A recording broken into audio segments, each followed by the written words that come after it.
In the last decade and a half, it's become infinitely easier to obtain exactly what you're looking for by way of a couple of keystrokes.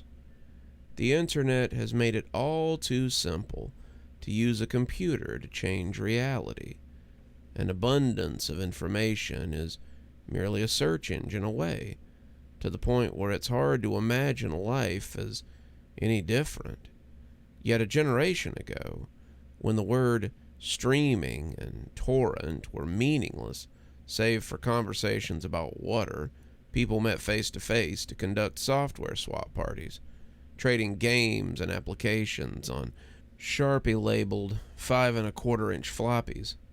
Of course, most of the time, the meets were a way for frugal, community-minded individuals to trade popular games like King's Quest and Maniac Mansion amongst themselves.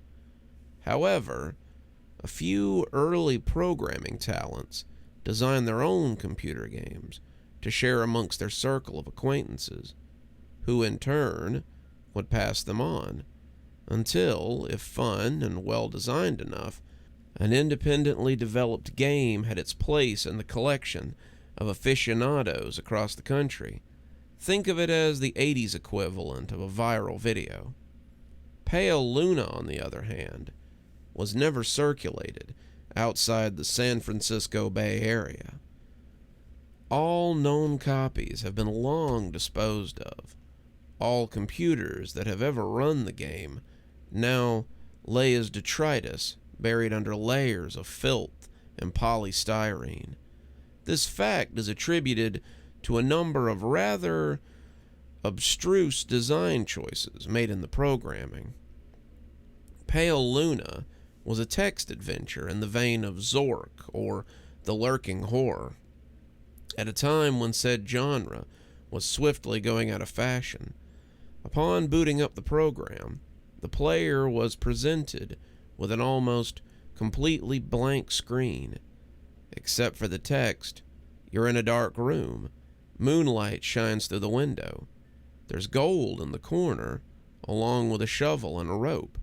There's a door to the east. Command. So began the game that one writer for a long out-of-print fanzine described as enigmatic, nonsensical, and completely unplayable, as the only command that the game would accept were pick up the gold, pick up the shovel, pick up the rope, open the door, and go east. The player was soon presented with the following: reap your reward. Pale Luna smiles at you. You're in a forest. There are paths to the north, west, and east. Command. What quickly infuriated the few who played the game was the confusion and buggy nature of the second screen onward. Only one of the direction decisions would be the correct one. For example, on this occasion, a command to go in a direction other than north would lead to the system freezing, requiring the operator to hard reboot the entire computer. Furthermore, any subsequent screens seem to merely repeat the above text, with the only difference being the directions available. Worse still, the standard text adventure commands appeared to be useless.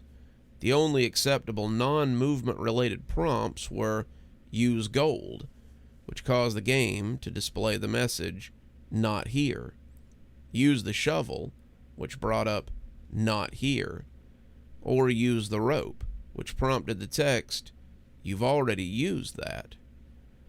Most who played the game progressed a couple of screens into it before becoming fed up and having to constantly reboot their device and tossing the disc away in disgust, writing off the experience as a shoddy programming farce. However, there is one thing about the world of computers that remains true. No matter the era, some people who use them have too much time on their hands. A young man by the name of Michael Nevins decided to see if there was more to Pale Luna than met the eye.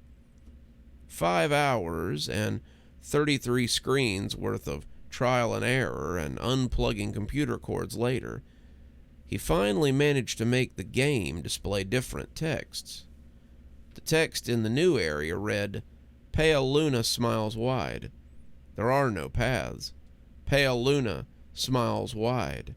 The ground is soft. Pale Luna smiles wide.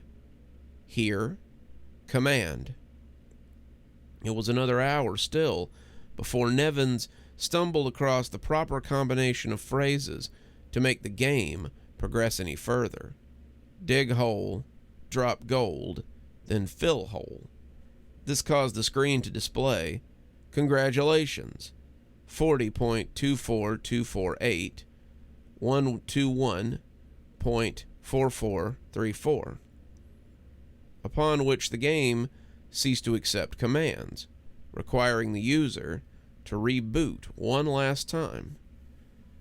After some deliberation, Nevins came to the conclusion that the numbers referred to lines of latitude and longitude. The coordinates led to a point in the sprawling forest that dominated the nearby Rawson Volcanic Park.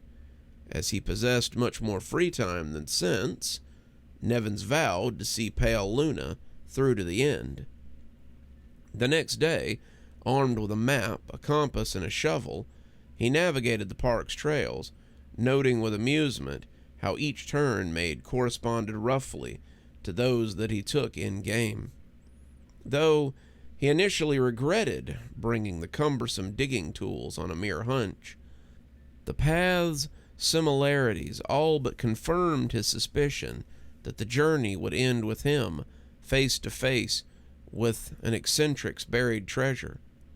Out of breath after a tricky struggle to the coordinates, he was pleasantly surprised by a literal stumble across a patch of uneven dirt. Shoveling as excitedly as he was, it would be an understatement to say that he was taken aback when his heavy strokes unearthed the badly decomposed head of a blonde-haired little girl. Nevins promptly reported the situation to the authorities. The girl was identified as Karen Paulson, 11, reported as missing to the San Diego Police Department a year and a half prior. Efforts were made to track down the programmer of Pale Luna, but the nearly anonymous legal gray area in which the software swap community operated inescapably led to many dead ends. Collectors have been known to offer an upwards of 6 figures for an authentic copy of the game. The rest of Karen's body was never found.